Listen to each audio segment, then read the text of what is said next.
el libro, creo que les va a ayudar a tener información complementaria, ¿sí? Hay, pues como les decía, finalmente ese texto, a pesar de que en el departamento hemos escrito como tal libros de desarrollo total del programa, eh, pues también tenemos esta opción, hemos trabajado y este libro pues es como un resumen de todo lo que es el curso y espero que les ayude y con toda confianza también me gustaría que eh, emitieran su opinión, si tienen algunas observaciones, con mucho gusto y repito, espero que les ayude. Podrán, como les digo, corroborar que todo, precisamente en buena medida, todo lo que estamos viendo ahí está resumido, no está en una explicación extensiva, porque esa es la intención, que sea una cuestión muy sencilla, muy práctica, y está resumida ahí la información. Entonces, bueno, eh, ya tendrán la oportunidad, insisto, de poder adentrarse a la información que está ahí. De todos modos, yo les aseguro, a aquellos que no lo adquirieron, no se preocupen, yo les aseguro que de todos modos aquí vamos a ver toda la información. Ok, entonces vamos a continuar con lo que ya estábamos revisando en la clase pasada. Estuvimos hablando acerca de los reflejos y empezamos evidentemente con los más sencillos. El más sencillo es el reflejo medular simple de carácter miotático, ¿sí? Estamos hablando de los reflejos medulares simples y dentro de estos está el reflejo miotático. ¿Sí? El reflejo miotático es el único reflejo monosináptico y está sustentado en la tercera ley de Newton y en el funcionamiento del uso muscular. ¿Sí? A estas alturas, ayer no me metí a sus carpetas, pero me imagino que ya muchos hicieron su tarea. A estas alturas es importante entonces que estemos conscientes propiamente de que, como lo dije en la clase pasada, en la musculatura esquelética esencialmente tenemos dos tipos de fibras musculares esqueléticas, ¿sí? Las especializadas en la contracción, ¿sí? Y las que están dentro del uso muscular. En relación al uso muscular es que las fibras se les llama intrausales o también llamadas intrafusales, y las que están afuera, pues extrausales o extrafusales. ¿Sí? Ya quedamos con que el reflejo monosináptico es aquel en donde se aplica un pequeño golpe abajo de la rótula, ¿sí? Y esto va a traer como consecuencia que por respuesta refleja el individuo que está sentado pero con las piernas sueltas, ¿sí? En el aire, por el, como resultado de esta estimulación se emite una proyección de la parte distal del miembro hacia enfrente como si fuera una patadita pequeña, ¿sí? Esto es entonces el reflejo más simple de todos y les decía que estaba pues para poder comprender en buena medida la rapidez con la cual tiene lugar este reflejo, ¿sí? Eh, Se miden los tiempos. Y estos son los conceptos que esbocé la clase pasada. El tiempo de reacción o latencia. El tiempo de reacción o latencia sináptica, tiempo de reacción o latencia central, tiempo de reacción o latencia refleja. ¿Sí? Ya comentamos, ¿sí? La latencia sináptica, pues es el tiempo que transcurre de que pasa la información de una membrana presináptica a la posináptica, y esto en muchas ocasiones lo repetimos, ¿sí? Dura alrededor de 5 milisegundos, incluyendo precisamente todo este estímulo que implica la liberación de un neurotransmisor, el que atraviese la hendidura sináptica, el que utilice receptores, el que modifique la permeabilidad de la membrana, etcétera, y después hasta que se inhiba el mediador químico por una enzima. Todo esto sucede en 5 milisegundos en promedio, ¿sí? Y esa es la latencia sináptica o tiempo de reacción sináptica. Como les decía, si yo mido, ¿sí? El tiempo en donde la información entra por las astas dorsales y sale por las astas ventrales, a esto le llamamos el tiempo de reacción o latencia central. ¿Cuánto tiempo tarda en atravesar un segmento del sistema nervioso central? ¿Sí? Y después viene el concepto de tiempo de reacción o latencia refleja, en donde decimos, si, ¿cuánto tiempo pasa desde que yo aplico un estímulo hasta que veo la respuesta? ¿Sí? Y esta es la latencia refleja o tiempo de reacción refleja. Esto fue muy importante para poder determinar que este reflejo es de carácter monosináptico, fíjense. ¿Sí?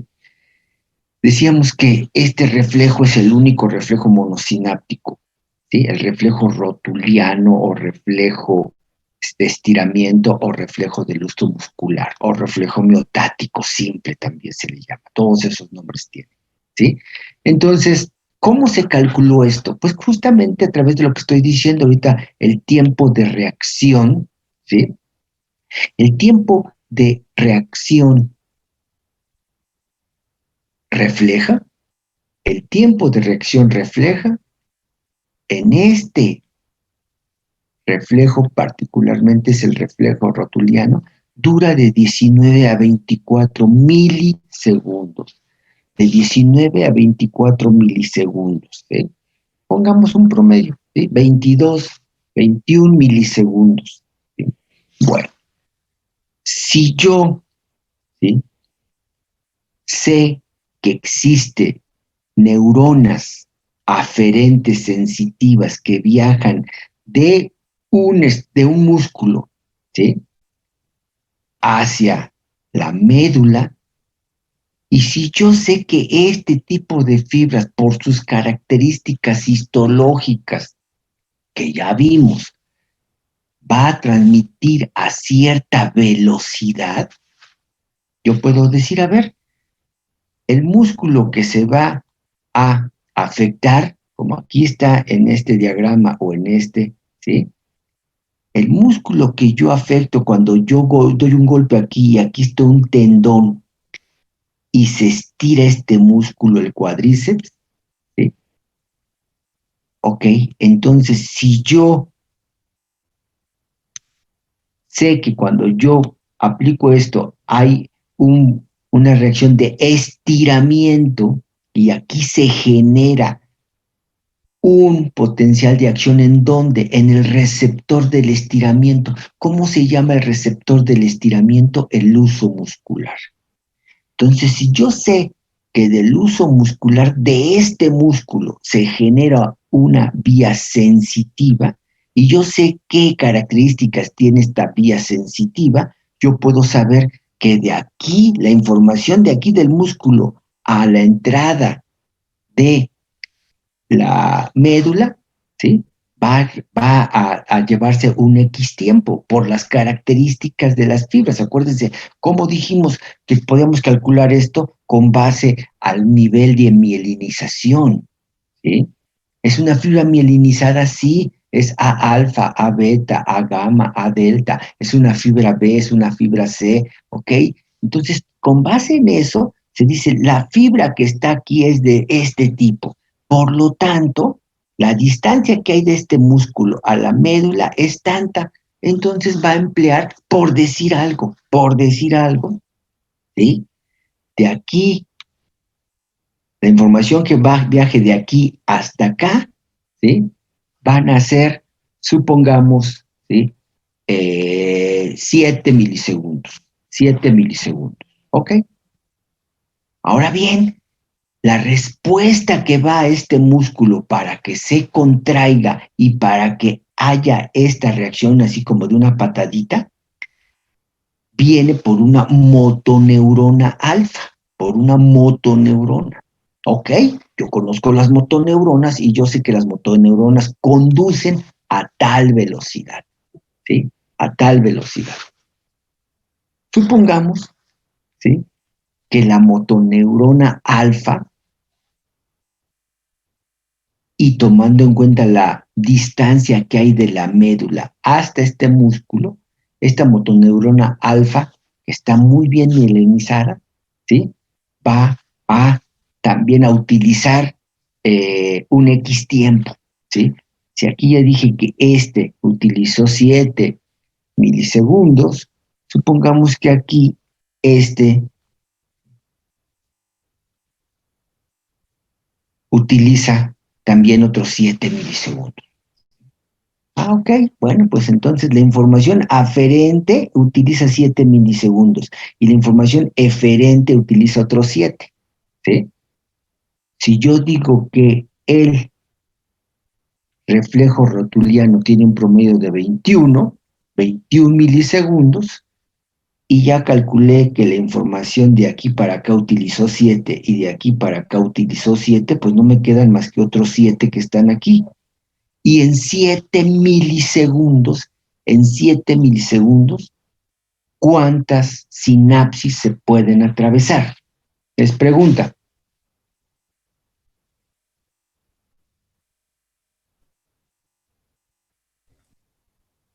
No 14, oigo nada. 14, A ver, perdón, ¿cómo? 14 ¿14 qué? de sinapsis. A ver. ¿Cuánto dijimos que es la latencia sináptica? 5, ¿no? 5. Y si les estoy diciendo que todo el reflejo, este tiempo de reacción es el tiempo de reacción refleja. El reflejo rotuliano tiene un tiempo de reacción de 21 milisegundos, 21. Y para que la información viaje aferente de aquí para acá gaste 7. Y para que venga de respuesta, gasté otros 7, me sobran 7 milisegundos. En 7 milisegundos, ¿cuántas sinapsis se pueden atravesar? Una. Pues una. O sea, si la latencia sináptica es de 0.5 milisegundos, perdón, aquí está mal, ¿sí? 5 milisegundos, ¿sí? Perdón, aquí corrijo, por favor. Si la latencia sináptica es de 5 milisegundos, y aquí me sobraron 7 como latencia central, el tiempo que pasa de que entra la información aferente y que sale por la vía eferente son 7 milisegundos, pues en 7 milisegundos no se puede atravesar más que una sola sinapsis.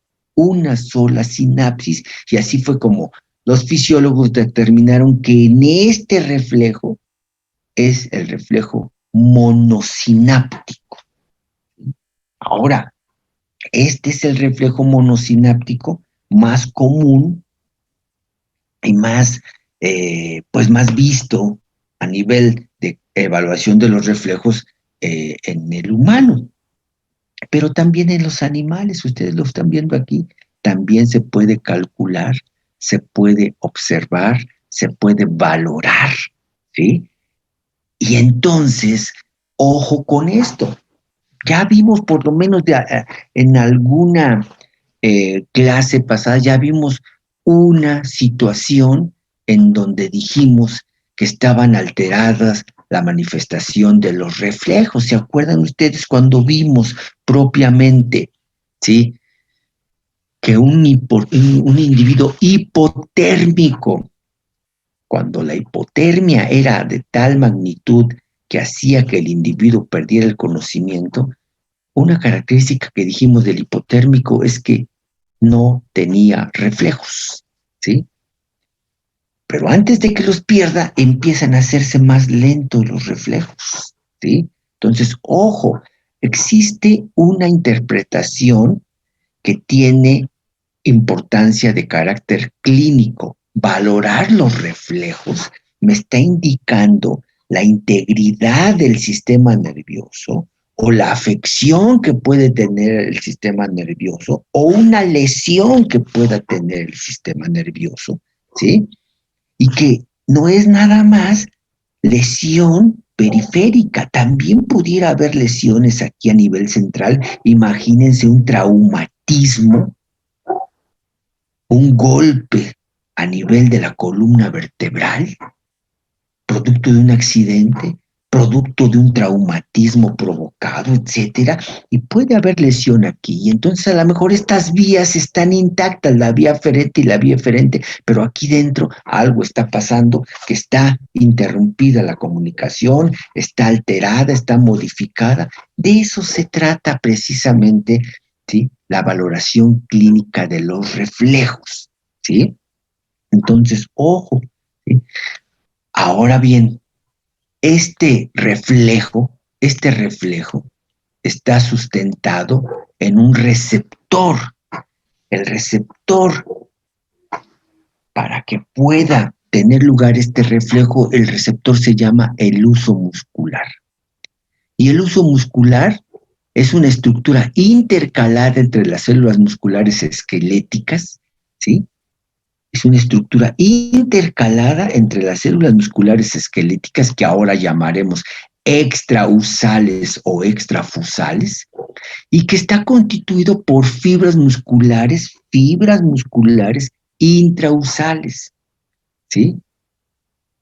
O intrafusales, o en algún texto por ahí alguna vez lo veía, intrafusarias, bueno, ¿sí? Intrausales, pues creo que es mucho más fácil de recordar porque estamos hablando del uso y además, pues precisamente por influencia de este vocablo, pues se pone intrausales con H. Entonces me dice que es la que está dentro del uso y las que están fuera, pues son las extrausales o extrafusales, ¿sí? Ahora bien, aquellos que ya hicieron la tarea, pues será mucho más sencillo comprender esto, ¿sí? Entonces, que quede claro, en los músculos hay dos tipos de células, las intrausales y las extrausales. Las intrausales no están sueltas como las extrausales. Las intrausales están organizadas, ¿sí? En esta estructura que se llama el huso muscular, y repito, por alusión a lo que es un huso, que aquí lo están viendo, una varilla en donde está, ¿sí? Un hilo a su alrededor y que por obvias razones de acomodamiento se va haciendo más prominente en el centro y en los extremos menos prominente. Bueno, pues así es el uso muscular. Y el uso muscular está constituido mínimo por 2 y hasta por 10 fibras intrausales o intrafusales. Mínimo por 2 o hasta 10. ¿Sí? De estas fibras, una, cuando menos tiene que ser fibra de saco nuclear. Y las demás, si es otra, o son 5, 6, 7, 8, 9, etcétera, ¿sí? Las otras son fibras de cadena nuclear. ¿Sí? Y aquí las tenemos, fibra de saco nuclear y fibras de cadena nuclear. ¿Sí? Ambas son fibras intrafusales o intrausales. Ahora bien, ojo, ¿por qué se llaman, sí, así estas fibras? Pues por su apariencia y su acomodo, pero ojo, que quede claro que siguen siendo células musculares esqueléticas, nada más que aquí están modificadas. Y están modificadas porque su trabajo no es la contracción muscular, sino su trabajo es estar detectando el nivel de tensión, es un receptor de tensión, ¿sí? Su trabajo es estar monitoreando la tensión de los músculos. Los músculos, ya les dije, los músculos esqueléticos no es conveniente que aun cuando están en reposo estén totalmente relajados, porque eso implicaría un esfuerzo muy grande y un tiempo de reacción muy alto. Si es que yo paso del reposo a una actividad, tardaría yo mucho en incorporar mis músculos al movimiento. Entonces los músculos siempre deben de estar parcialmente contraídos. Y esta contracción parcial es lo que llamamos el tono muscular. Gracias al tono muscular, aún en reposo mis músculos están parcialmente contraídos y están con una disposición para el ejercicio físico. Claro, si yo voy a tener mucho ejercicio, elevo mi tono muscular, ¿sí? Ahora bien, ¿quién está monitoreando este grado de tensión? Estas fibras. ¿Y por qué las monitorean? Porque fíjense que estas fibras característicamente tienen una gran cantidad de núcleos. Y los núcleos en la fibra de saco nuclear se acumulan en el centro y entonces tienen hasta un abultamiento, ¿sí? Entonces, a esa se le llama la fibra de saco nuclear. Y a las fibras de cadena nuclear son fibras que tienen también múltiples núcleos, pero estos están distribuidos así como en fila india, y entonces ya ahí tenemos los dos tipos de fibras, por principio de cuentas. Ahora bien, ¿sí? La fibra de saco nuclear está en el centro y alrededor tenemos una, dos, tres, cuatro, cinco, seis, siete, ocho o hasta nueve, ¿sí? Fibras alrededor. Y después todo esto está envuelto por una cápsula, ¿sí? De tejido conjuntivo.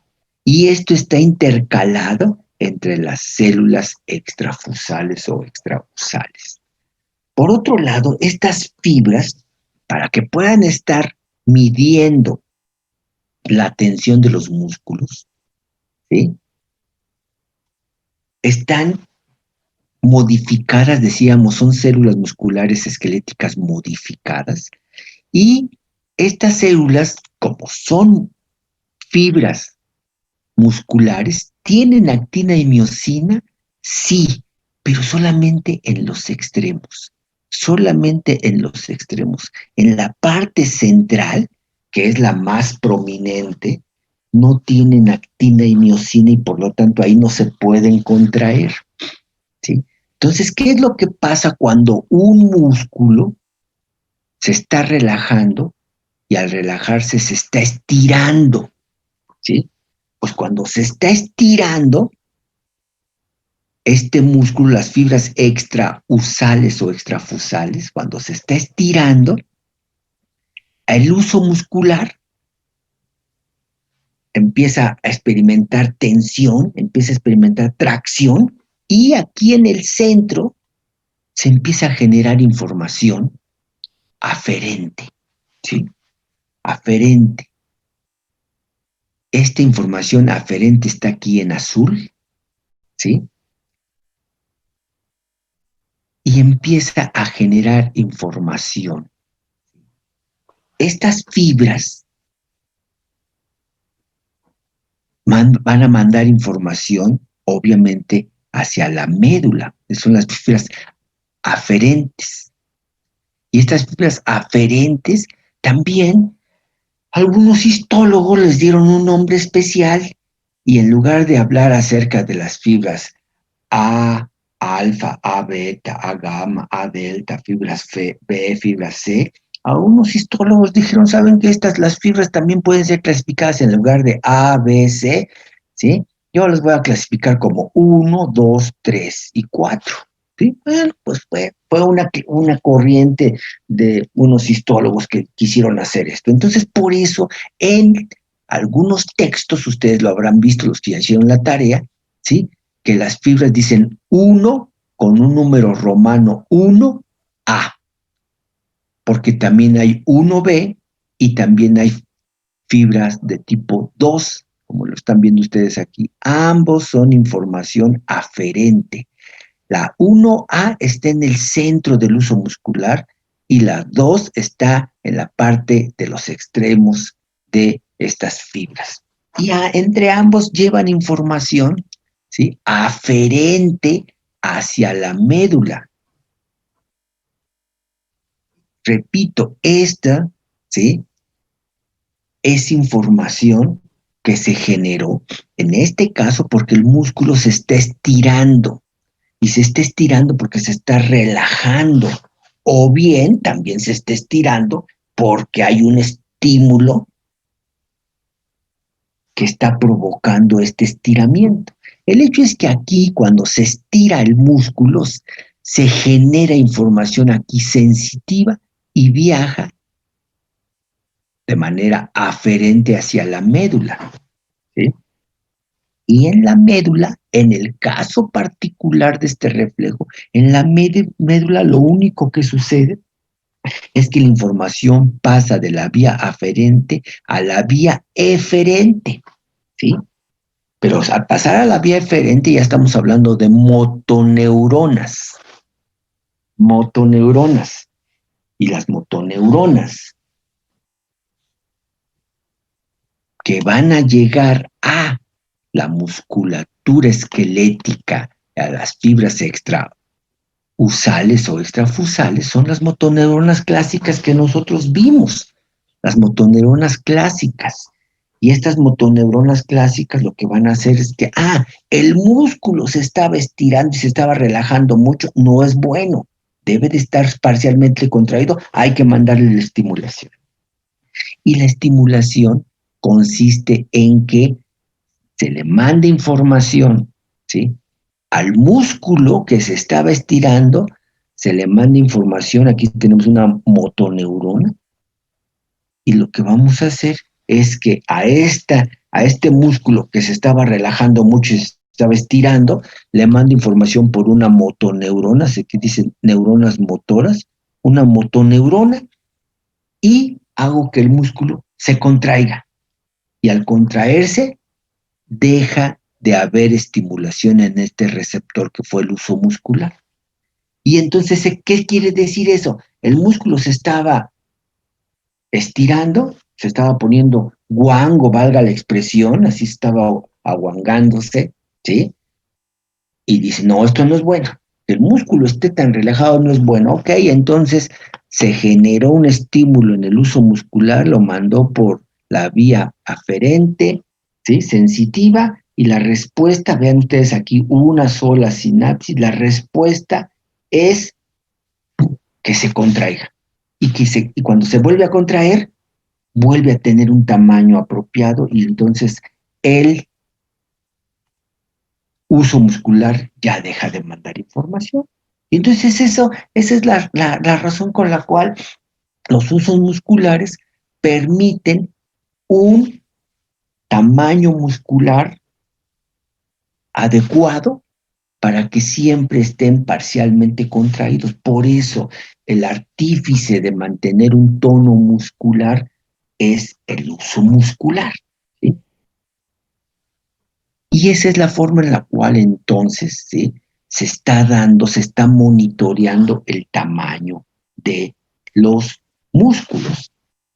Ahora bien, ¿sí?, supongamos, ¿sí?, que el individuo no es que está en reposo y se están aflojando mucho los músculos y la respuesta es que se contraigan parcialmente para mantener un tono. Supongamos que el individuo lo que quiere es ponerse a hacer ejercicio, tener actividad física intensa, y esto significa que hay que poner a tono a los músculos, poner a tono a los músculos, ¿sí?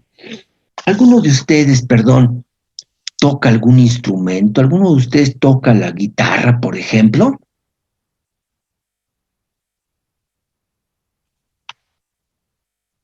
Yo toco un poco, pero el teclado. El teclado, bueno, ok. A lo mejor ahorita no tiene mucha aplicación, pero muy bien. ¿Alguien más? Nadie toca la guitarra, nadie toca un instrumento de cuerdas, el violín,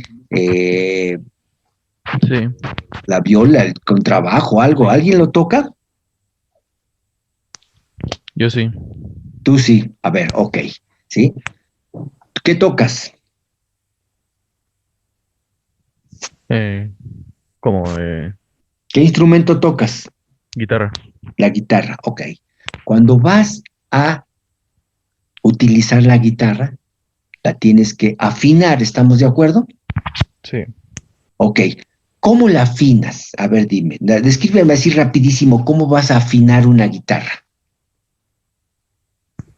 Pues tengo que girar los que son como tornillos. Se me fue el nombre.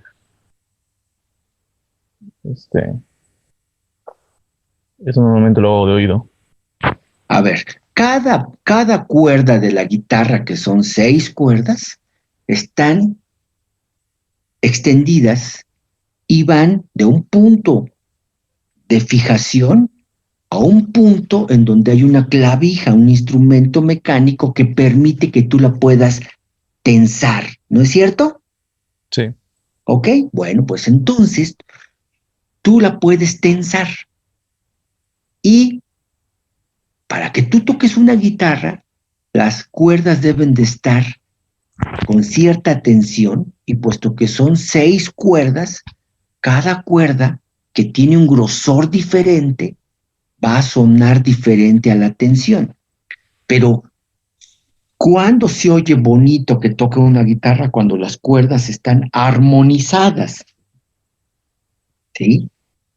Si tú nada más aprietas todos al mismo tiempo, pues a lo mejor todas tienen una tensión más o menos igual, y sin embargo tú la tocas y se oye feo, no se oye una armonía, ¡ay, qué feo se oye eso! ¿Sí? Aunque una persona no sepa nada de música y no sepa nada de, de afinar un instrumento, sabe que se oye feo. Y que sabe que tiene, no sé ni qué tenga, pero se oye muy feo, man. ¿Sí? Ok. Rápidamente, como te digo, ¿con qué cuerda empiezas a afinar tu guitarra? ¿Con cuál cuerda? ¿Con la más delgadita o la más gruesa? Y yo con la más gruesa. Con la más gruesa, ok.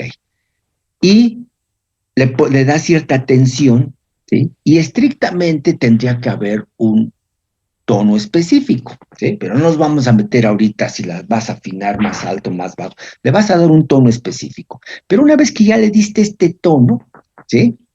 ¿Cómo afinas la siguiente cuerda?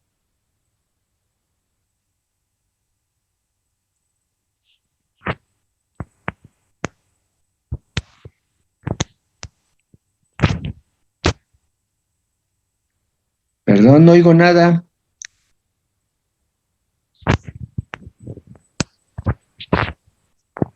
Buscando perdón, buscando la tensión adecuada, pero que suene más, Sí, pero repito, supongamos que tú ya le diste el tono a la primera cuerda, a la más gruesa, ya le diste el tono que tú quieres.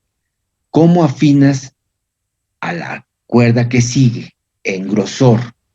Afinaste, ¿sí? La cuerda más gruesa, la que sigue, ¿cómo afinas o cómo le das el tono que quieres a la segunda cuerda tomando en cuenta la primera?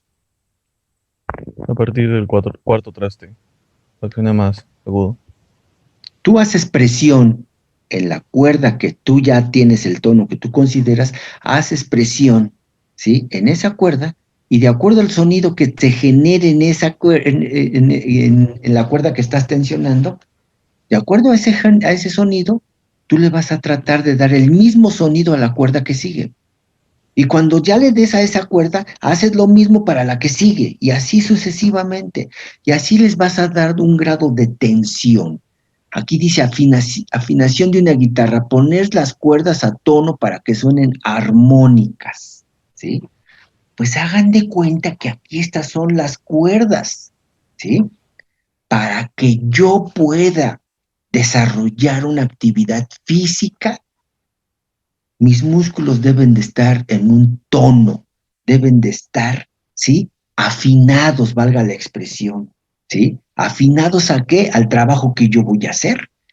Y si es un trabajo de alta tensión, de mucha exigencia, tengo que preparar mis músculos adecuadamente. Y esta preparación es darles la atención apropiada. Por eso hablamos en clases pasadas de que cuando yo voy a hacer ejercicio, tengo que calentar, hacer ejercicios. Y se acuerdan que incluso hasta lo mencioné, son ejercicios básicamente de estiramiento. Estiro y relajo, pero entre más estire y relaje, voy como afinando mis músculos como si estuviera yo afinando las cuerdas de la guitarra. Las voy tensionando hasta que suenan armónicas. Los músculos los voy tensionando hasta que yo pueda trabajar la actividad física que me estoy proponiendo. y eso es ponerlos a tono. El tono muscular es el grado de contracción parcial que mantienen los músculos predispuestos para el trabajo físico. Y habrá ocasiones en las cuales a veces afino más alto mi guitarra porque voy a acompañar a alguien que tiene una voz más aguda, o a veces la puedo afinar más bajo, o la afino siempre de la misma manera, pero existe un instrumento que se llama un capotrasto y que yo puedo aumentar o bajar también el sonido, hacerlo más agudo o más grave, dependiendo de dónde ponga yo el capotraste, y además, pues obviamente también las pisadas, ¿sí? Que yo hago de las cuerdas con la mano, con los dedos de la mano. En fin, ¿sí? Espero que esto no les parezca absurdo y que, pues, si aquellos que nunca han tocado un instrumento que digan, ¿y de qué están hablando? No lo sé. Ojalá, muchos de ustedes, ¿sí? Tengan también una formación artística, aunque sea básica, incipiente, pero es bien importante, ¿sí?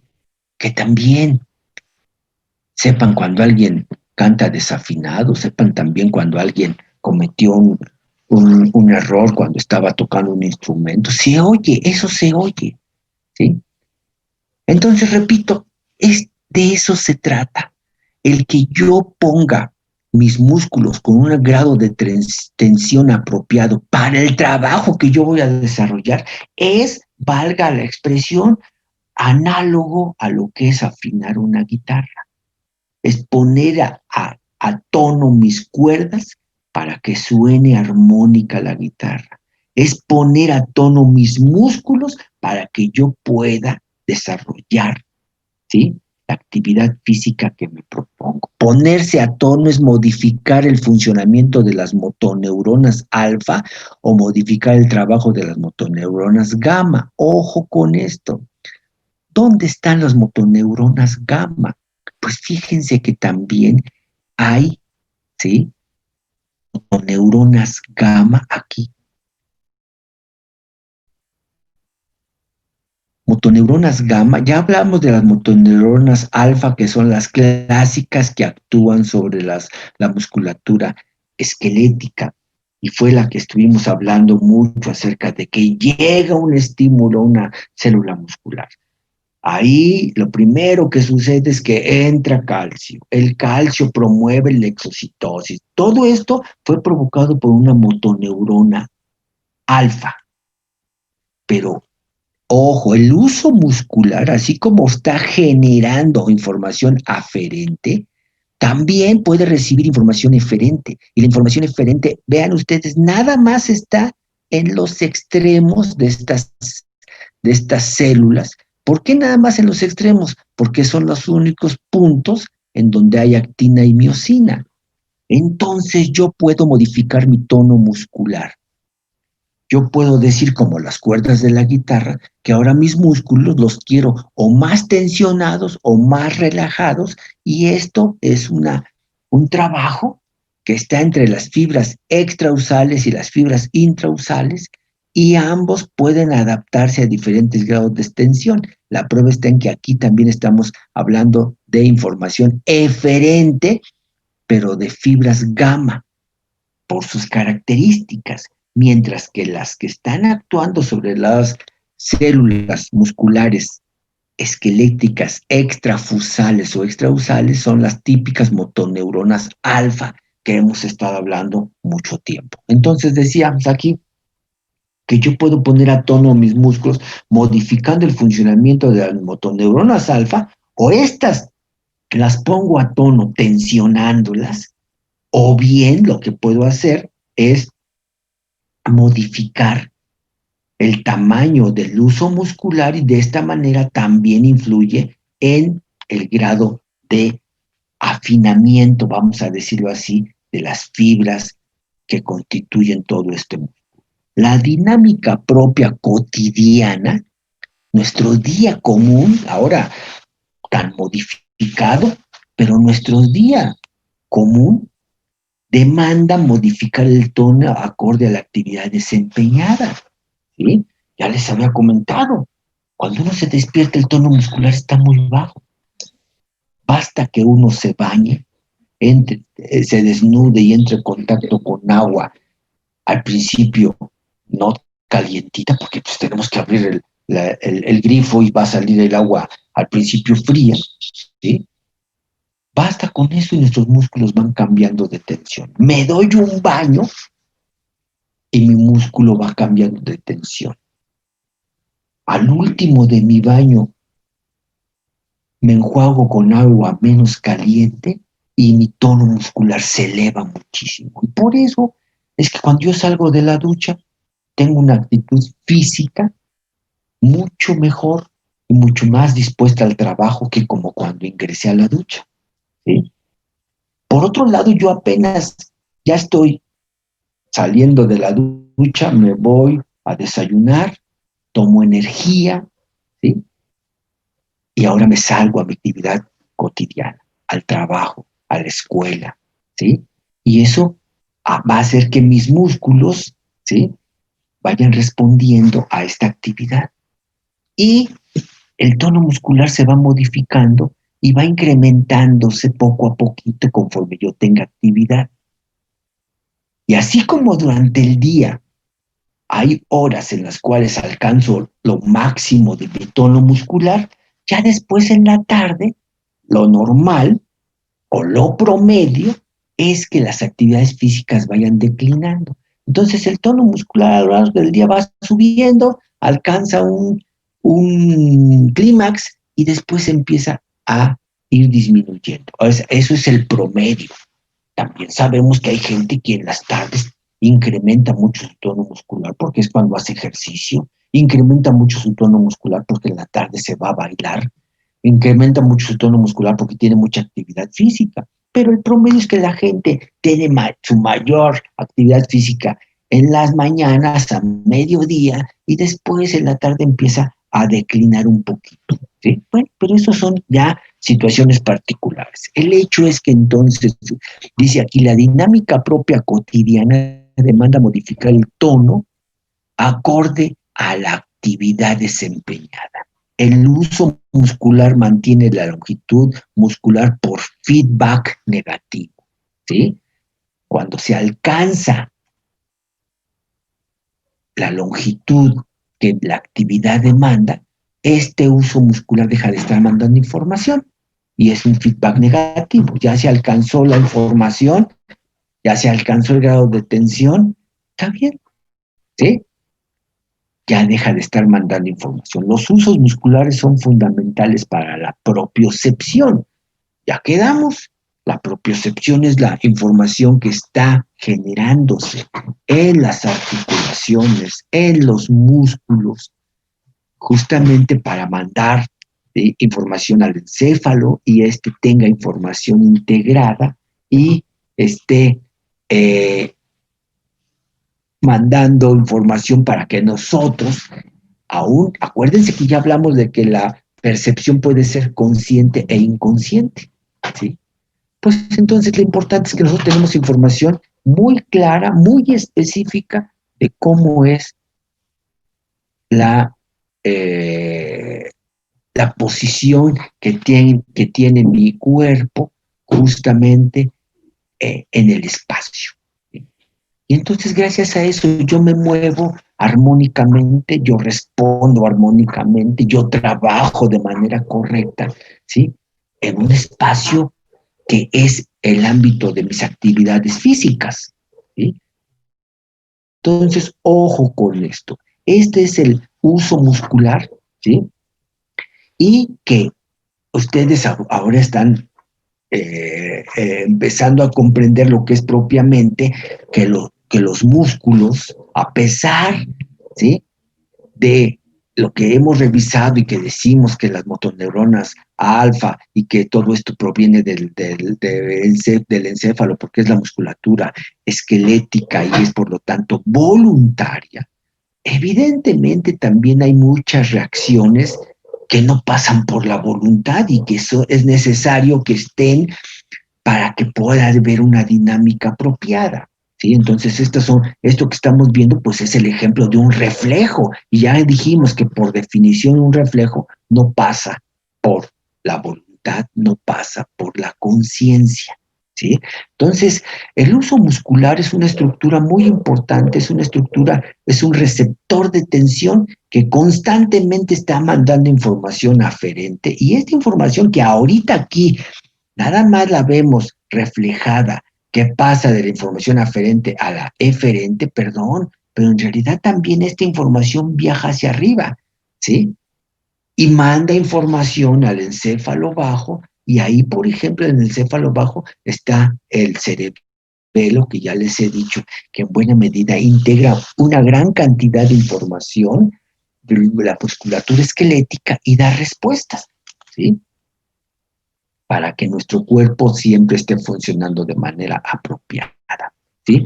Y ahora vemos precisamente que la información del uso muscular, la información aferente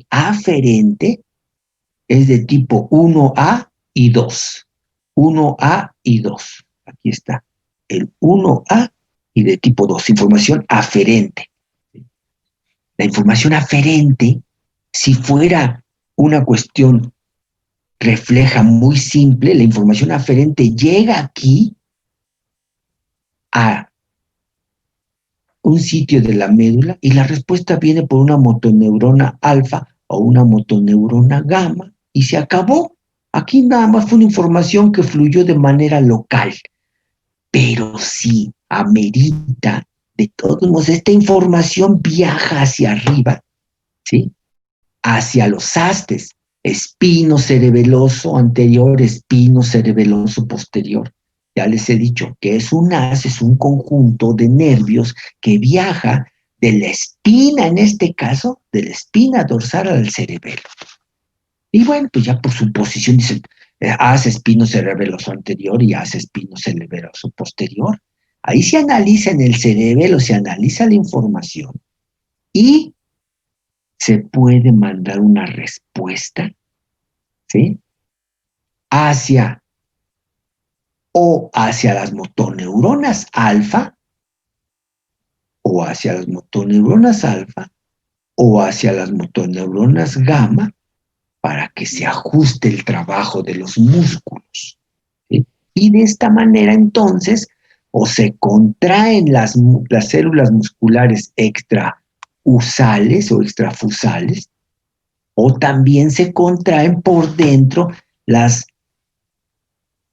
células musculares intrausales, porque la información eferente gamma solamente afectan a los usos musculares en sus fibras a nivel de sus extremos. Entonces, lo importante es que se van ajustando, se ponen de acuerdo y quieren que los músculos estén más tensos o menos tensos, entonces se hacen ajustes a través de las motoneuronas alfa o de las motoneuronas gamma.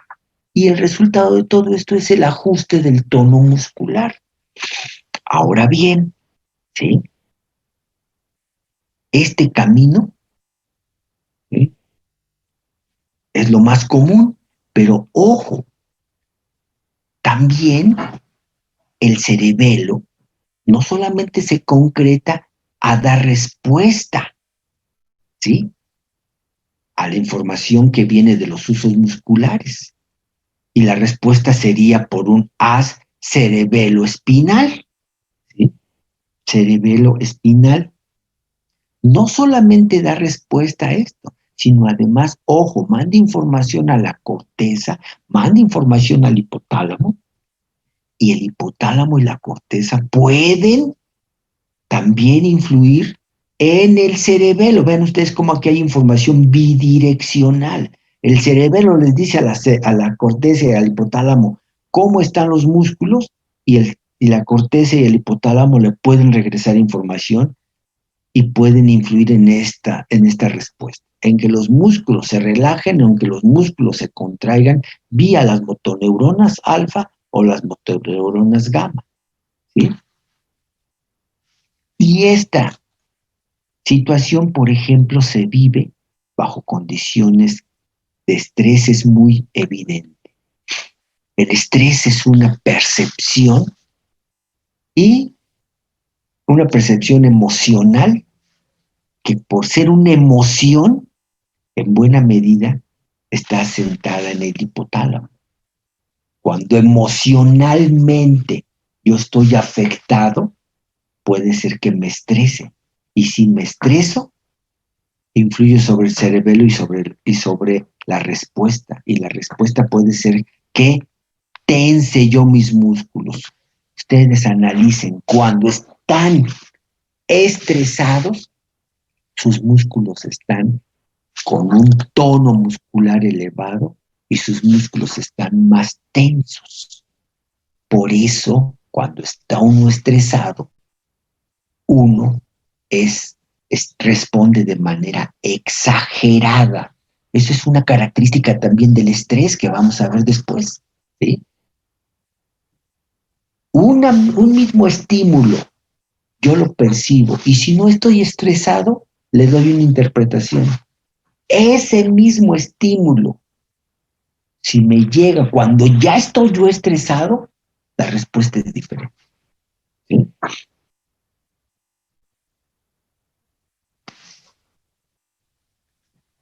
Es como cuando ustedes, y ahorita pues esto está interrumpido porque no se ven físicamente, pero es como cuando ustedes, como en sus grupos de amigos, de amigas, ¿sí? Llega uno al salón de clases y el amigo se acerca y dice, oye, ¿cómo estás? Y te dan una palmada en la espalda. Y esto, tú estás relajado, estás feliz, estás tranquilo. Esto tú lo tomas como una muestra de afecto. Oye, qué padre. Oye, mira, una palmada en la espalda. Oye, ¿cómo estás? ¿Cómo te fue el fin de semana? Oye, muy bien, estuvo muy padre, ¿qué es? Fíjate que pude hacer esto. Ay, es una muestra de aprecio, una muestra de afecto y es una palmada en la espalda. ¿Tuvieron ustedes un fin de semana terrible? Llegan a la escuela estresados y la misma palmada y la misma persona que lo hizo eso el otro día les hace lo mismo. Oye, ¿qué te pasa? ¿Qué te pasa? ¿De qué? Pues te estoy saludando. No, no me gusta. ¿Eh? ¿Por qué me pegaste en la espalda? Ah, caray. ¿Sí? Es el mismo estímulo, con la misma fuerza, pero yo ya lo percibí diferente. ¿Por qué lo percibo diferente? Porque estoy estresado. El estrés, ¿sí? Es una situación, una respuesta compleja, vamos a verlo más adelante, es una respuesta compleja en donde todo el cuerpo está funcionando a un ritmo más elevado.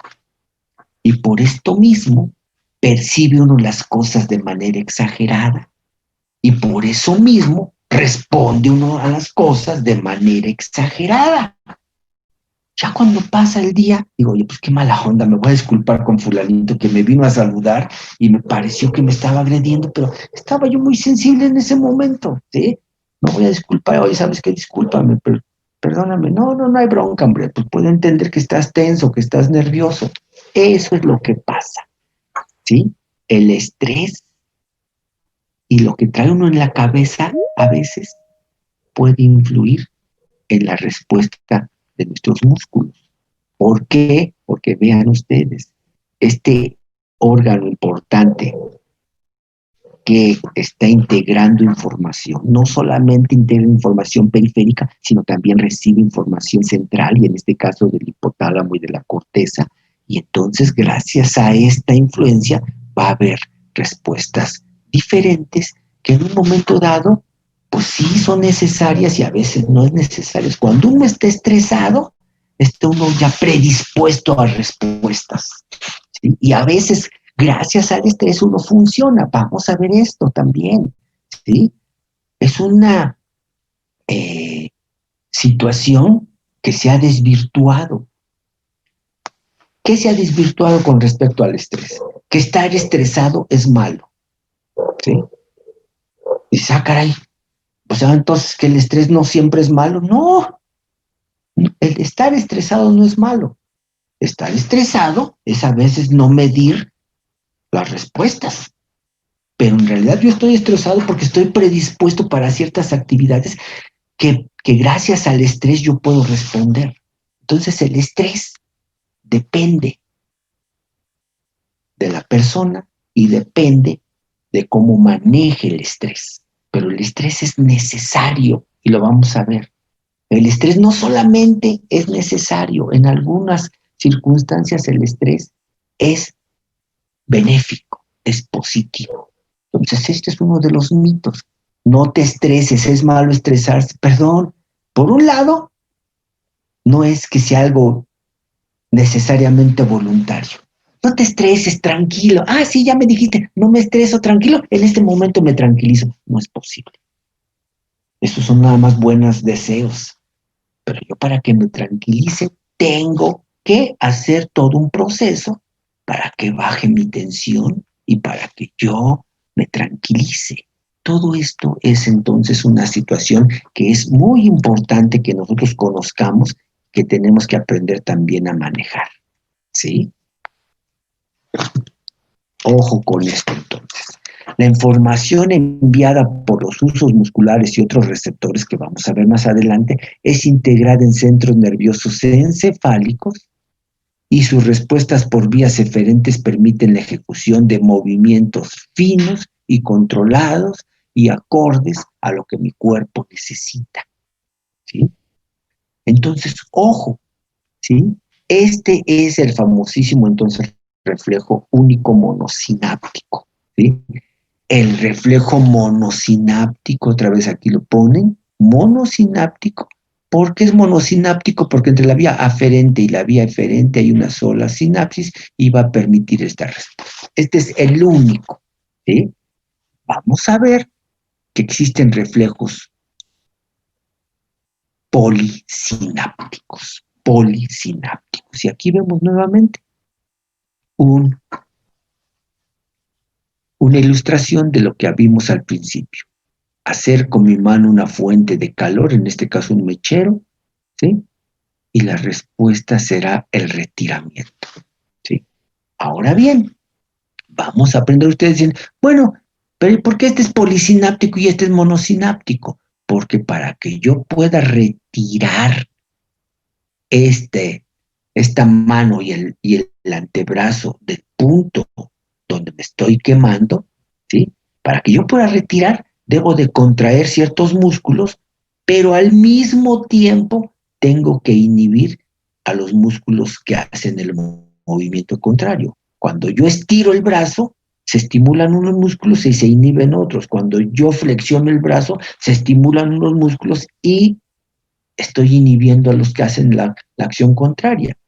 Entonces ya esto es polisináptico, porque ya mínimo hay dos músculos involucrados y por eso ya hay más de una sinapsis, ¿sí? Entonces los reflejos generalmente son polisinápticos. Si ustedes vean ustedes aquí, cuánta información viaja y cuántas posibilidades de respuesta puede haber. Por eso este reflejo patelar, que también es equivalente, por ejemplo, al que se hace si ustedes levantan un miembro y lo ponen, por ejemplo, se hincan en una silla con uno de sus pies nada más y después golpean con el martillo de reflejos, ¿sí? Con el martillo de reflejos golpean, ¿sí? El tendón, también el pie, ahora el pie se proyecta hacia atrás. ¿Sí? Y estos son, insisto, reflejos miotáticos que tienen como característica que atraviesan una sola sinapsis. Y así como hay varios miotáticos, ¿sí? Que son reflejos muy simples, pues evidentemente esto cuando la clínica se lleva a cabo en los animales, pues también tiene su valor clínico, su valor, ¿sí? Diagnóstico de las situaciones que se están experimentando. Y por eso es que entonces tenemos que saber que hay diferentes tipos de reflejos. Ahora pasemos al siguiente tipo de reflejo, ¿sí? El reflejo miotático inverso, ¿sí? Les repito, el miotático, así, simple, reflejo miotático es el único reflejo monosináptico. Este reflejo miotático inverso también, ¿sí? Tiene un receptor de tensión, pero que ya no es el uso muscular, este es el uso muscular. ya no es el uso muscular, ahora es un receptor en el órgano tendinoso de Golgi, se llama así el receptor, y por su nombre, órgano tendinoso de Golgi, pues está en el tendón, ¿sí? A ver, esto ya lo habíamos comentado, ¿sí? De acuerdo a la tercera ley de Newton, si el músculo experimenta estiramiento, ya decíamos, yo estiro el músculo y cuando lo suelto se contrae. ¿Cuánto se contrae? Pues se contrae una proporción al estiramiento y por eso les puse varios ejemplos. El músculo mide 20 centímetros, lo estiro a 23, cuando lo suelto se contrae y no regresa a 20, sino se va hasta a 17. Y después de que se fue a 17 contrayéndose, se regresa a 20, que es el tamaño de reposo, ¿sí? Esa es la tercera ley de Newton. Pero hipotéticamente, ojo con esto, por favor, esto no sucede en un individuo vivo, pero hipotéticamente, a ver, fíjense, ¿qué pasa si ahorita yo les puse el ejemplo? El músculo mide 20 centímetros en reposo, ¿sí? Este músculo lo tengo aislado y mide 20 centímetros en reposo. De aquí, de esta línea a esta línea, que son de tendón a tendón, mide 20 centímetros.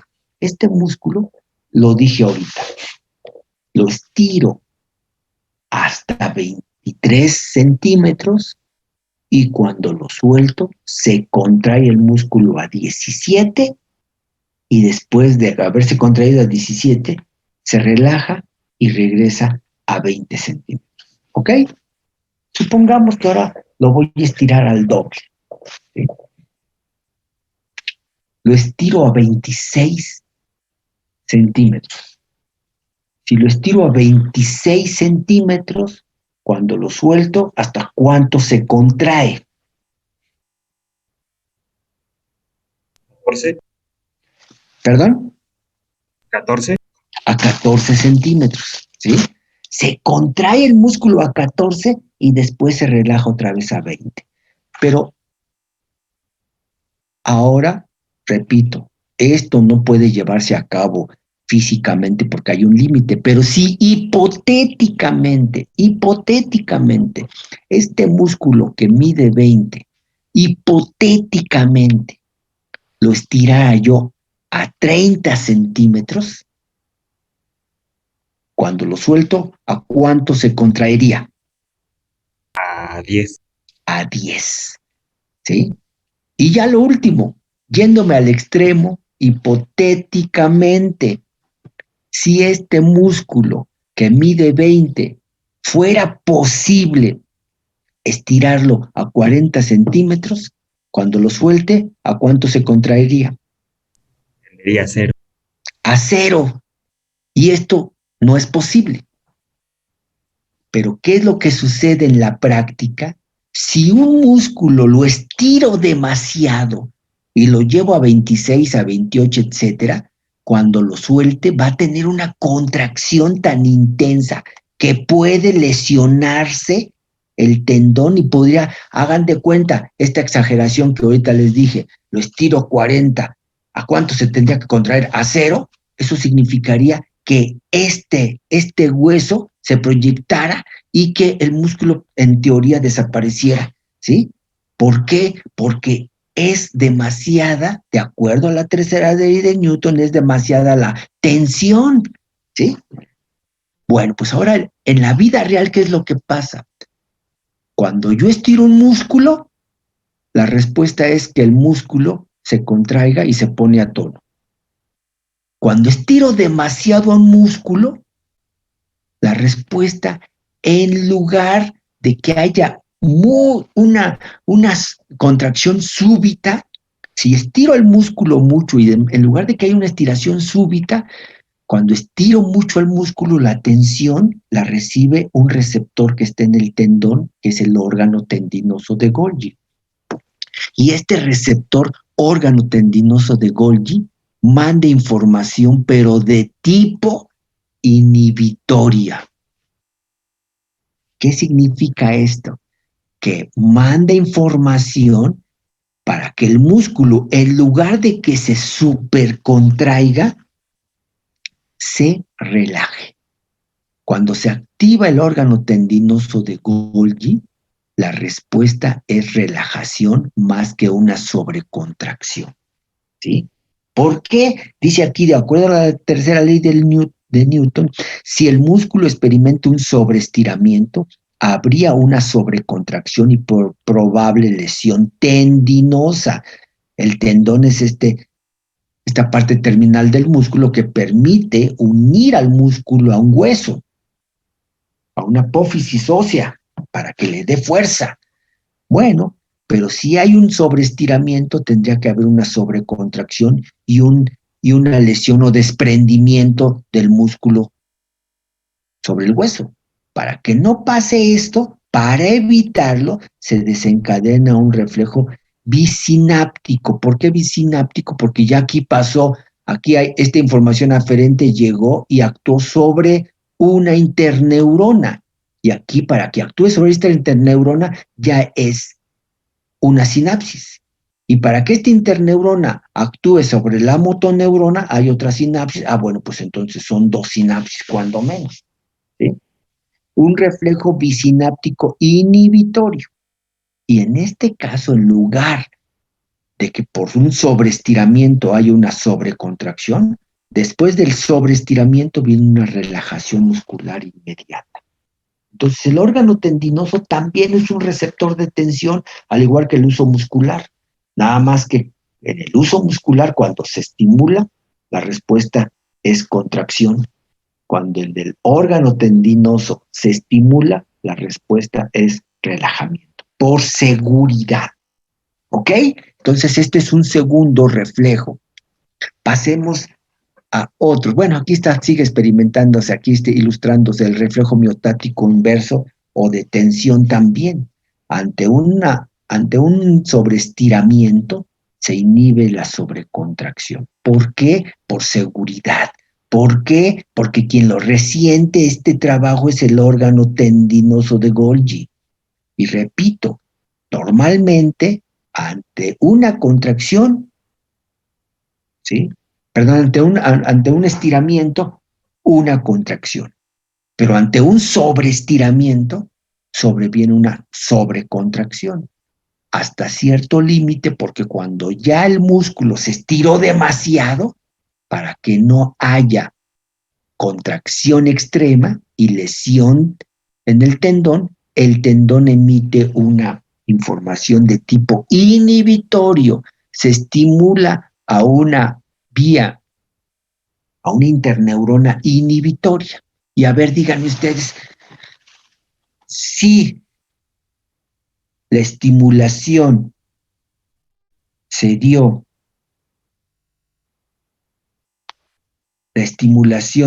por el glutamato aquí, cuando yo estoy hablando ahorita de que hay información inhibitoria, díganme quiénes creen que podrían participar aquí provocando la inhibición. En interneuronas inhibitorias, ¿cuál sería el mediador químico?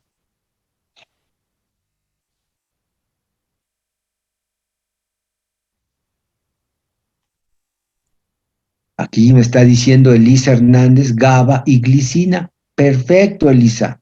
Es eso, ¿sí? A nivel de la médula espinal, ¿sí? Pueden participar GABA y glicina como mediador químico inhibitorio de lo que estamos revisando ahorita, ¿sí? Aquí estamos hablando acerca de que el órgano tendinoso de Golgi, cuando se estimula, manda información inhibitoria, ¿sí? Y aquí está una neurona inhibitoria que por ser inhibitoria, aquí está identificada con la línea, perdón, con el símbolo negativo, porque cuando es excitatorio es con el signo de más, aquí está con el signo de menos, inhibe, ¿sí? Inhibe la sobrecontracción. De una vez también les digo que normalmente, y ahora que ustedes vean textos, libros, artículos, ¿sí? En el internet siempre que se habla de interneuronas, cuando ustedes vean interneuronas negras, así oscuras, ya en automático son interneuronas inhibitorias. Cuando las vean de color o sean claras, son excitatorias.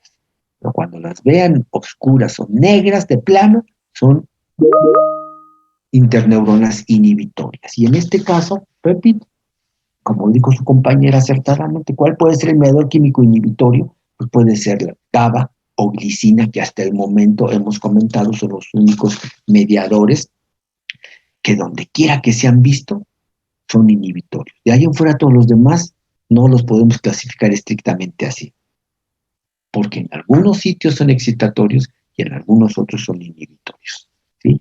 Ahora hablemos de otro reflejo, el reflejo flexor, o también llamado de retirada, lo que estuvimos viendo en su momento, ¿sí? Al inicio del tema. ¿Sí?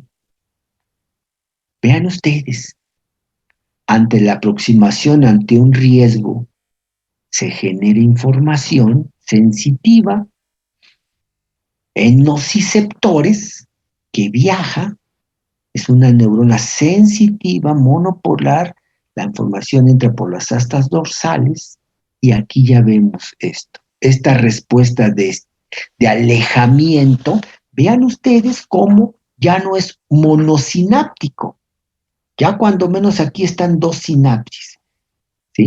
¿Y cuál es esta la información? Bueno, pues porque a pesar de que aquí no está representado, ¿sí? Para que yo haga este alejamiento de la mano y del brazo, del antebrazo, ¿sí? Tengo que contraer al bíceps, lo contraigo, pero al mismo tiempo que contraigo al bíceps, relajo a los músculos que harían el movimiento de estiramiento. Entonces, cuando en esta reacción se estimulan los músculos de la contracción y se inhiben los de la extensión, ¿sí?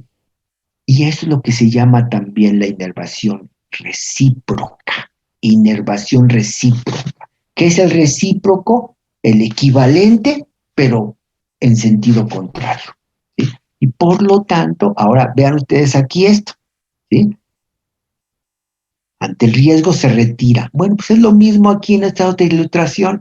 Va caminando una persona y de repente entra en contacto con un objeto punzocortante, que es lo mismo que acá, en este caso equivalente, aquí se acerca a un punto caliente. Aquí hay un objeto punzocortante. Apenas entra en contacto con este objeto punzocortante y la persona da un brinco y aleja el pie de este objeto punzocortante. Para que lo aleje, este alejamiento es resultado de información sensitiva que viajó, ¿sí? Por la vía aferente, entra por las astas dorsales según la ley de Bell-Mayendi y contrae al músculo flexor, estimula al músculo flexor para que se contraiga el miembro y se aleje del punto de contacto con el objeto punzocortante. Se estimula al flexor y esta estimulación es por una motoneurona alfa de este músculo flexor, pero al mismo tiempo la misma información que llegó establece sinapsis con el músculo extensor, que en este caso lo va a inhibir para que se retire el miembro, se estimula al flexor y se inhibe al extensor. Y aquí está, se estimula al flexor, signo positivo, se inhibe al extensor, signo negativo. ¿Sí? Y es lo mismo, aquí está. Cuando yo estimulo el retiramiento, es porque estimulé al bíceps, pero al mismo tiempo inhibí al tríceps. Cuando yo estiro el brazo, inhibo al bíceps y estimulo al tríceps. ¿Sí? Eso es la esencia de la propiamente la dinámica de estiramiento o extensión o estiramiento, ¿sí?, de lo que son los miembros, ¿sí? Cada vez que nosotros hacemos un movimiento y contraemos unos músculos, para que haya manifestación de esto, al mismo tiempo de contraer los músculos, tiene que haber inhibición de los que hacen el movimiento contrario. Cada vez que yo estiro el brazo, estimulo a los extensores e inhibo a los flexores. Cada vez que yo recojo el brazo, estimulo a los flexores e inhibo a los extensores. Y esta es precisamente la inervación recíproca. Ahora bien, cuando el estímulo nocivo, por su magnitud, se irradia hacia otras áreas corporales para reaccionar coordinadamente y mantener el equilibrio, ¿sí? Fíjense aquí, por ejemplo, es el mismo estímulo que decíamos, la persona va sin calzado, por ejemplo, ¿sí? Y entra en contacto con un objeto punzocortante. En ese momento, este miembro, ¿sí?, que aquí el dibujo está mal porque estrictamente es el mismo pie derecho, este tendría que ser el pie izquierdo, perdón, ¿sí?, pero el pie derecho, que entra en contacto con el objeto punzocortante, este detecta esta sensación dolorosa, viaja la información sensitiva y lo que hace es contraer al flexor para que se aleje del estímulo nocivo y al mismo tiempo inhiba al extensor, ¿sí? Pero ojo, ¿a qué se refiere el reflejo extensor cruzado? Si esto solito era el reflejo flexor, cuando esta, por su importancia, dice aquí, por su magnitud, por su trascendencia, pues no voy a afectar nada más a este miembro, sino voy a involucrar al otro miembro. ¿Por qué? Porque fíjense nada más, imagínenselo ustedes, van caminando, reciben un estímulo doloroso, este miembro lo contraen, pero para mantener el equilibrio, ¿qué tiene que pasar con el otro miembro? Si este lo contraen, este lo tienen que tensar automáticamente para soportar el peso. Este, al contraerle, desplazan el miembro hacia arriba y se echan hacia atrás, valga la expresión. ¿Quién va a recibir este impacto y quién va a amortiguar esto para que el individuo siga de pie? Pues entonces es el otro miembro, en este caso tendría que ser el pie izquierdo. Fíjense nada más, la información que se generó aquí viajó a la médula y en esta parte, si el miembro es el miembro derecho, en la médula del lado derecho se da la contracción del flexor y la inhibición del extensor. Pero cuando esta misma información pasa al lado izquierdo, la información se invierte. Y esta inversión es precisamente lo que se llama la inhibición recíproca, ¿sí? Cuando la información va hacia el lado, en este caso izquierdo, al invertir la información, aquí el flexor se inhibe y el extensor se estimula. El extensor se estimula y hace que el individuo permanezca de pie. A pesar de que levantó el miembro derecho, gracias a que tiene tenso el miembro izquierdo, se mantiene en posición y no se cae, ¿sí? Y entonces esta es la razón, dice aquí, el reflejo extensor cruzado. Cuando se irradia de una parte de la médula a la otra, la información se invierte y entonces gracias a eso se da la dinámica. Y a eso se le llama el reflejo extensor, porque este es Este es el miembro estimulado se flexiona, pero para mantener el equilibrio, el opuesto, que en este caso es el pie izquierdo, este es el extensor. Se extiende, se estira y gracias a eso me mantengo de pie. ¿Sí? Entonces aquí dice, el reflejo extensor cruzado se flexiona la extremidad que recibe el estímulo nocivo, mientras que se extiende la otra extremidad para no perder el equilibrio. Y eso pasa, pues no solamente con los pies, pasa con las manos también, ¿sí? Aunque aquí yo no puedo, ¿sí?, revisar qué pasó con el otro miembro estrictamente, porque esto puede ser nada más unidireccional. Toco algo y lo retiro, ¿sí? Retiro mi mano y mi brazo porque digo, ay, caray, está caliente. Pero ojo, si esto yo lo estoy haciendo, si me toma de sorpresa esta situación, vean ustedes cómo la información no solamente se va a quedar aquí, la información puede irradiarse al otro lado. Y eso significa que también cuando yo flexiono súbitamente un brazo, analícenlo ustedes.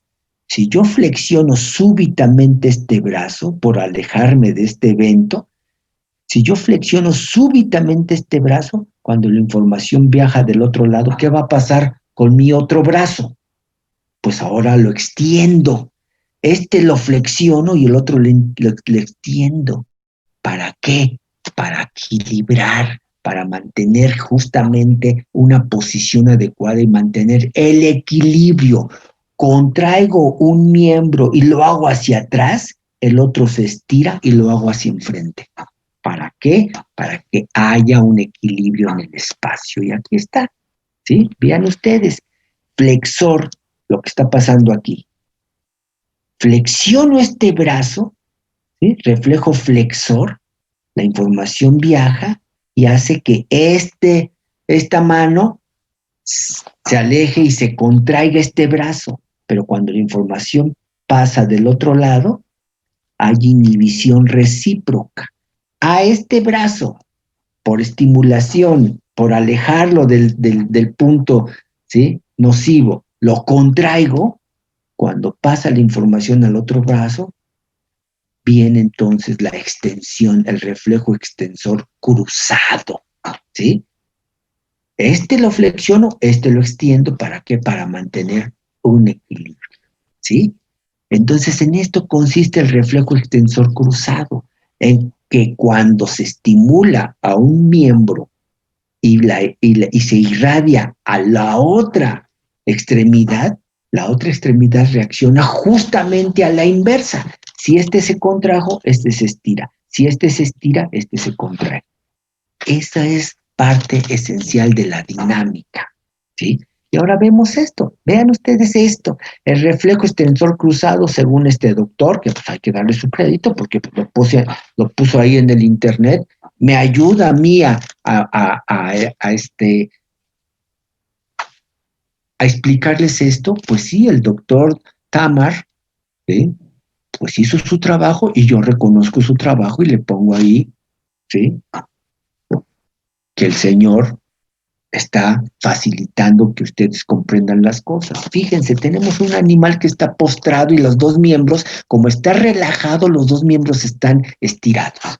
Pero llega el doctor y cuando hace presión y pellizca aquí a nivel interdigital, de manera refleja, este perro lo que hace es recoger el miembro. Por eso está esta flecha para acá, recoge el miembro. Pero al recogerlo, el otro automáticamente lo estira. ¿Qué es lo que estoy diciendo aquí? Recojo este miembro porque me estoy pinchando. La respuesta, el reflejo extensor cruzado, es que este miembro lo contraje, lo recogí, este lo extiendo y me permite mantenerme de pie. En este caso, hago presión a nivel interdigital, causo malestar y el animal trata de retirar la pata. Al tratarla de retirar, lo contrae este miembro, pero el opuesto lo estira, ¿sí? Y otra vez aquí, y es lo mismo.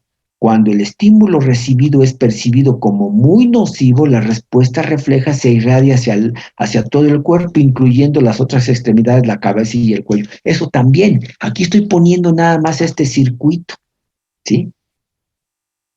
De un pie y el otro pie, de un brazo y el otro brazo. Pero cuando es muy nocivo, ¿qué es lo que pasa, por ejemplo, con un perro que anda olfateando así en el piso? Y cuando lo olfatea recibe un estímulo nocivo, por ejemplo, olfatea pimienta, ¿sí? Que luego la gente así hace, ay, que vienen aquí a mi zaguán los perros, voy a echar pimienta ahí, los perros, sí, exactamente, andan ahí los perros callejeros, ven, se acercan y cuando perciben, inhalan eso, retiran, retiran la cabeza, la retiran hacia atrás.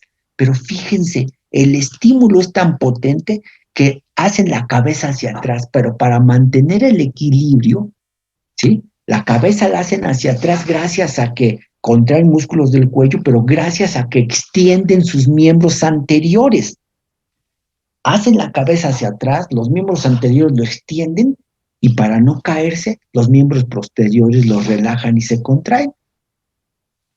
Es aquí cuando estamos hablando de que el estímulo es muy nocivo, la respuesta se irradia a todo el cuerpo, incluyendo las extremidades, la cabeza y el cuello. Y eso también pasa evidentemente con nosotros, ¿sí?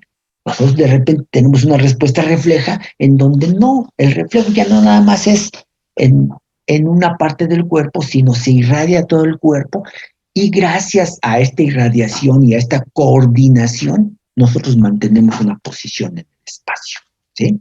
Bueno, ahora vamos a pasar a los reflejos. Acuérdense que vimos los reflejos, dijimos al principio, van a ser los medulares, pero los medulares pueden ser simples o rítmicos. Ahorita acabamos de ver los simples, que fue el miotático inverso, el flexor extensor cruzado, ¿sí? Ya vimos estos. Ahora que vamos a ver los reflejos medulares, pero los rítmicos, los reflejos medulares rítmicos, ¿sí? Y eso es lo que vamos a ver a continuación. ¿Ok? 5 minutos de descanso, por favor. Estiren las piernas tantito. 5 minutos de descanso. Ahorita regresamos.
Hola, ya de regreso. Vamos a continuar, por favor.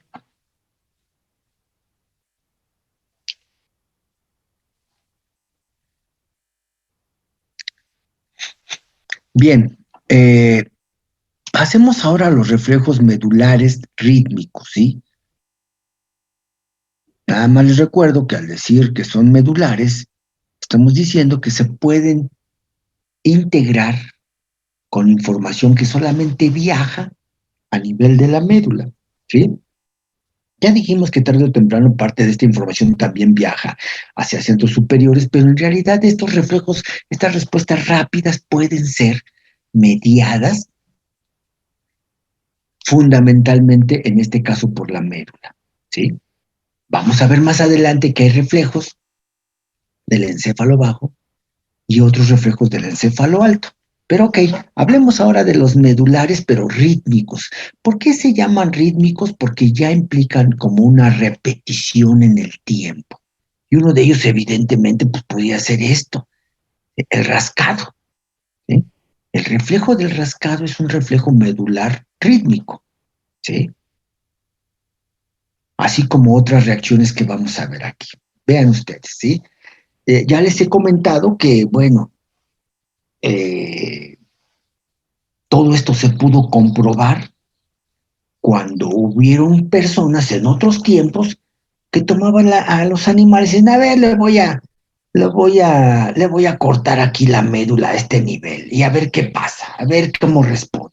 Y si le corto y le lesiono la médula a este nivel, ¿y qué es lo que sucede si también lesiono parte del encéfalo, etcétera? Acuérdense que ya hablamos acerca de esto, que en su momento tuvo lugar y que ahorita, afortunadamente, gracias a todos, ya no tenemos que repetir nada de eso porque lo entendemos, porque ya hay un sustento. Entonces, ojo con esto. Dijimos que estos reflejos medulares se pudieron comprobar porque si yo corto, desconecto la médula del encéfalo, es un animal desmedulado, ¿ok? Y ya quedamos con que un animal desmedulado va a experimentar el shock medular, ¿sí? El shock o choque medular, ¿sí? Pero después de cierto tiempo va a reaccionar y va a empezar a responder, ¿sí? Entonces, ojo con esto. ¿Qué significa esta reacción positiva de sostén? Significa que, fíjense, aún en un animal al cual yo le corto la comunicación entre la médula y el encéfalo, lo que sería cortarle, por ejemplo, lo que se hacía en otros tiempos, ¿sí? Meter un estilete por la articulación atlanto-occipital, meter un estilete y romper la médula, dejar aislada la comunicación, la médula del encéfalo, el animal cae en estado de shock. Pero después de cierto tiempo, aunque no lo crean, si a este animal desmedulado yo lo pongo en un arnés, lo cuelgo, ¿sí?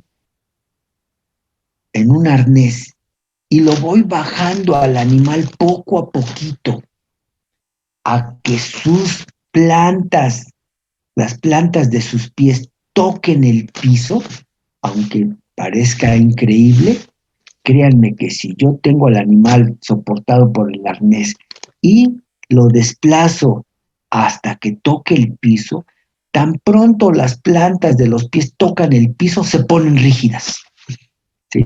Se ponen rígidas. Y tan se ponen rígidas que yo puedo soltar al perro del arnés y el perro, valga la expresión, hace como un solito. Dice, ah, caray, a ver, ¿cómo está eso? ¿Sí? Sí. Un animal desmedulado puede permanecer de pie. No les voy a decir que mucho tiempo, pero por lo menos, ¿sí? Transitoriamente puede permanecer de pie porque la estimulación en los miembros, perdón, en las plantas de los pies, cuando uno siente presión en las plantas de los pies, se pone tenso, ¿sí? Porque significa que a lo mejor voy a empezar a caminar. Ese es lo mismo que sucede con un animal desmedulado. A pesar de estar desmedulado, ¿sí? Puede tener una reacción positiva de sus músculos que se tensan y lo mantienen erecto, en una posición de estar parado. Y esto es lo que se llama reacción positiva de sostén. Ahora bien, fíjense, esto es algo curioso y por eso se llama un reflejo medular rítmico. Si en lugar de que yo le aplique presión a los 4 miembros, le aplico presión al unísono, ¿qué les parece si yo pudiera aplicar presión nada más a una pata sí, a otra pata no, a una mano sí y a otra mano no? Si le hago presión así selectiva, el animal empieza a tener también como una reacción de marcha. El animal puede como que empezar a marchar, puede hacer movimientos como de caminar. Y esa es la prueba de que mucha de la información que nosotros llevamos a cabo, muchas de nuestras acciones periféricas, que son de carácter reflejo, las podemos hacer aún sin que llegue la orden del encéfalo. Porque aquí en este caso el animal está desmedulado y el animal se puede poner de pie y puede iniciar movimientos de marcha a pesar de estar desmedulado, ¿sí? Otra situación, el reflejo de enderezamiento. Si este mismo animal u otro los desmedulo y los dejo postrados un X tiempo en el piso, después de que el animal se canse de estar en una posición, el animal mueve la cabeza y trata de reincorporarse.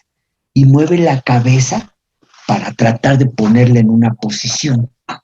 Ese es el reflejo del enderezamiento. El animal, aún desmedulado, se ubica en el espacio y no quiere estar con la cabeza volteada.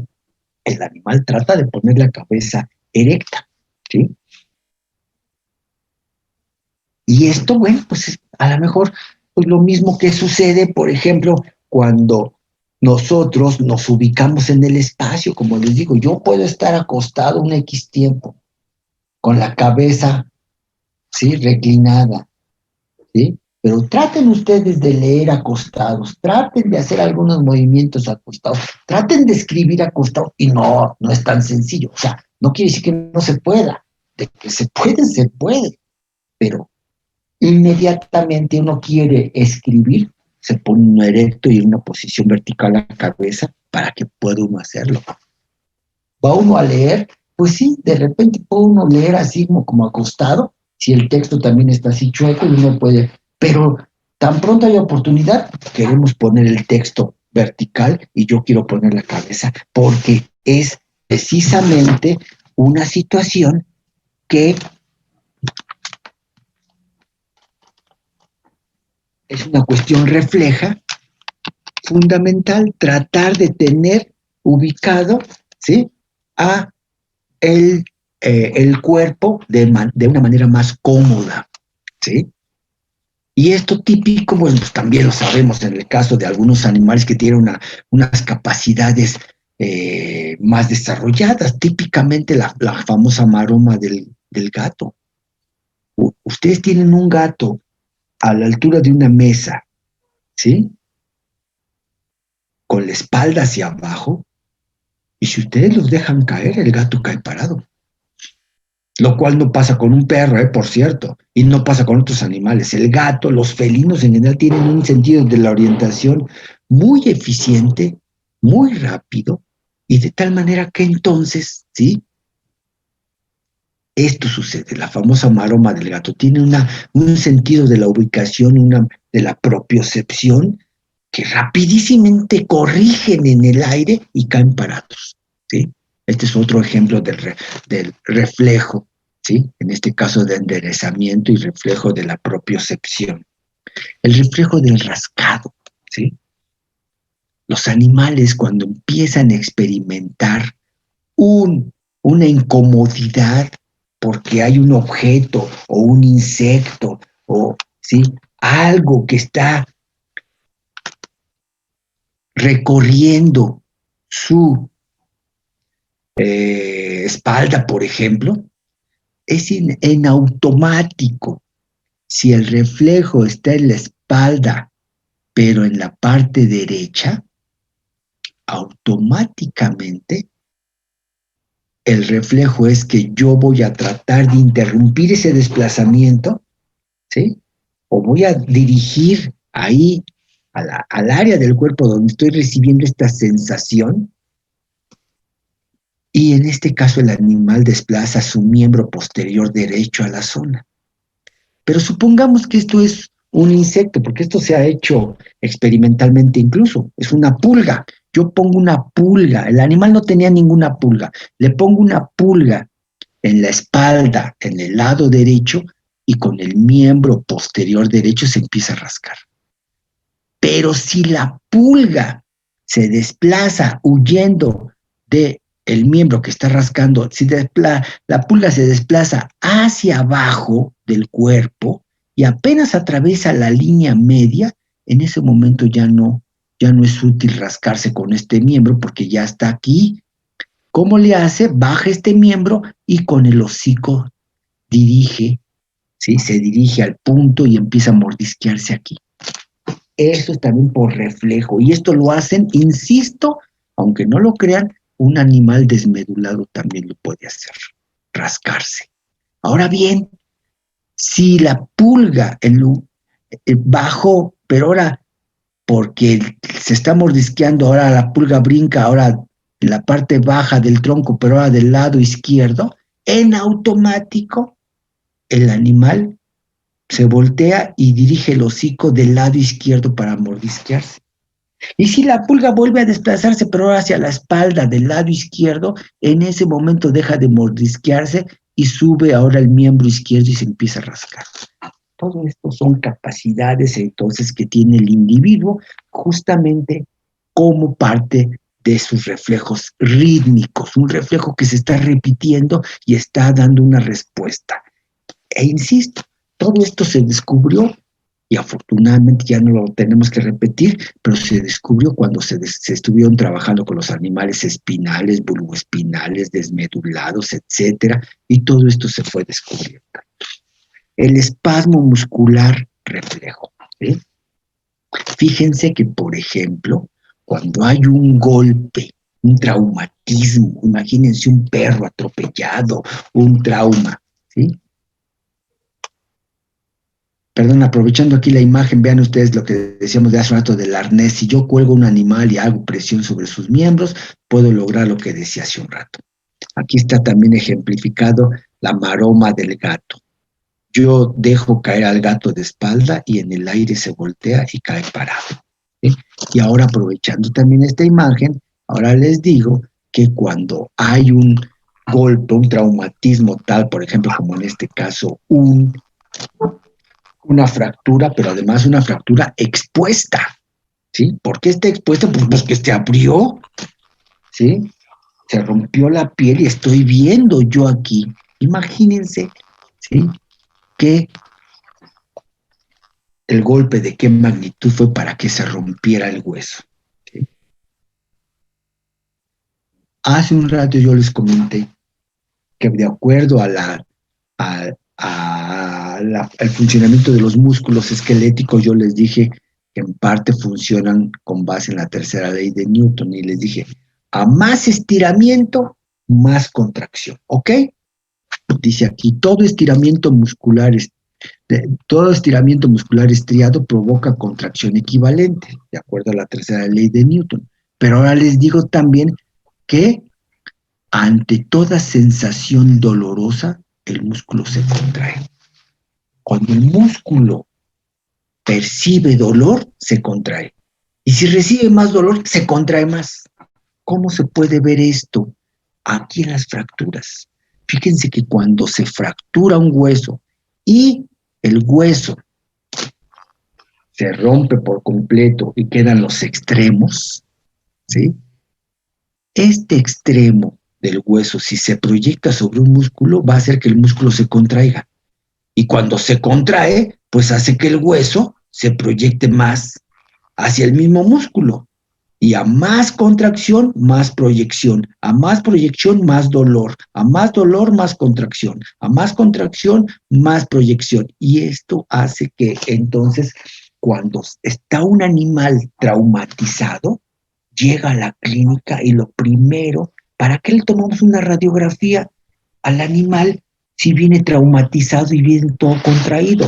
Mejor lo tranquilizo, le pongo un relajante muscular y cuando ya se relajó, ahora sí puedo tomar una radiografía y veo cuál es el grado de afección y lo que puedo yo hacer.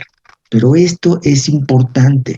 Les recuerdo entonces, los músculos esqueléticos, cuando entre más los estiro, más se contrae. Pero ahora también les digo, a un músculo esquelético, entre más dolor le causo, más se va a contraer. ¿Sí? Y esto es como se hace como un círculo vicioso. ¿Sí? Entonces, por eso es que tengo yo que saber esta situación, especialmente, insisto, en el estado de la clínica, y esto se le llama el espasmo muscular reflejo. Espasmo es una contracción sostenida, y en este caso es refleja. ¿A qué se debe esta contracción refleja sostenida? Al dolor. Y el dolor puede ser el traumatismo, el dolor puede ser, como en el caso que yo ahorita puse, porque por el traumatismo se rompió un hueso, el hueso, las esquilas están causando dolor muscular, como consecuencia el músculo se contrae, pero entre más se contrae el músculo, las esquilas tienen más impacto, etcétera. Entonces, lo que hay que hacer en un músculo traumatizado, hay que primero inhibir el dolor y después relajarlo. Y cuando ya lo relajo, ya puedo yo llevar a cabo una acción correctiva, ¿sí? Y finalmente, el reflejo neurovegetativo o en masa. ¿Qué significa estos reflejos neurovegetativos? A unos animales desmedulados, ¿sí? Si yo los estreso, pueden sudar. Si yo los estreso, tienen taquicardia. Si yo los estreso, tienen taquipnea, ¿sí? Reflejo neurovegetativo en masa es consecuencia de la liberación súbita de catecolaminas ante situaciones inesperadas, ante situaciones sorpresivas, ¿sí? Ante una situación inesperada, ustedes hasta lo han escuchado. No, hombre, me asusté tanto que sudé hasta frío, ¿sí? Se puede dar una sudoración por una impresión. Me asusté tanto que el corazón lo sentía que se me salía del pecho, si se puede. Empecé a ver una taquicardia tremenda, ¿sí? Y al mismo tiempo asociado con una taquipnea aceleradísima. Todo esto se acelera de manera refleja ante una estimulación súbita, ante una sorpresa, ante una situación, ¿sí? Que no estaba esperando la persona. Por ir, que perdón, pero pues ahora pasa con mucha frecuencia, van embobados con el famoso celular y no se dan cuenta que está terminando la calle y que se está terminando la banqueta y ustedes parece que siguen caminando y cuando alguien los ve y va a atravesar la calle les pita, no hombre, un susto tremendo, ¿sí? Y todo por ir bobeando ahí el celular o por ir a pues ahora sí que poniendo atención en cosas que no debería de hacerse cuando estamos desplazándonos en una calle muy transitada y hay un riesgo. Entonces, ojo con esto. Hasta los animales desmedulados, si hay una estimulación sorpresiva, los animales sudan, tienen taquicardia, tienen taquipnea, tienen aumento de la presión sanguínea y ojo también, parte de esta respuesta neurovegetativa puede ser el defecar y el orinarse. Ante un susto tremendo, justamente es esto, el comentario. No, hombre, se asustó tanto fulanito que lo iban a atropellar que hasta se hizo del baño. Claro, ahí es una parte también, hay una consecuencia y que es precisamente la relajación de esfínteres y el individuo se orina y defeca ante una situación así. Y es lo que pasa, por ejemplo, cuando un perro, un gato que no están acostumbrados a que los lleven a un consultorio veterinario, los llevan la primera vez y el perrito los toma uno al animal, lo pone uno en la mesa de exploración y como es algo que nunca había experimentado el animal, solito empieza a orinarse y empieza a defecar.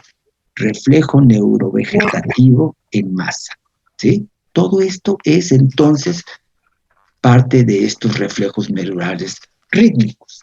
Bueno, y entonces con esto terminamos los reflejos medulares rítmicos y para concluir, para el día de mañana vamos a ver algunos ejemplos de estos reflejos medulares, ¿sí? Tanto simples como rítmicos, que se tienen que evaluar en la clínica y ya después pasamos a los reflejos del encéfalo bajo y del encéfalo alto. No sé si tengan alguna pregunta hasta aquí.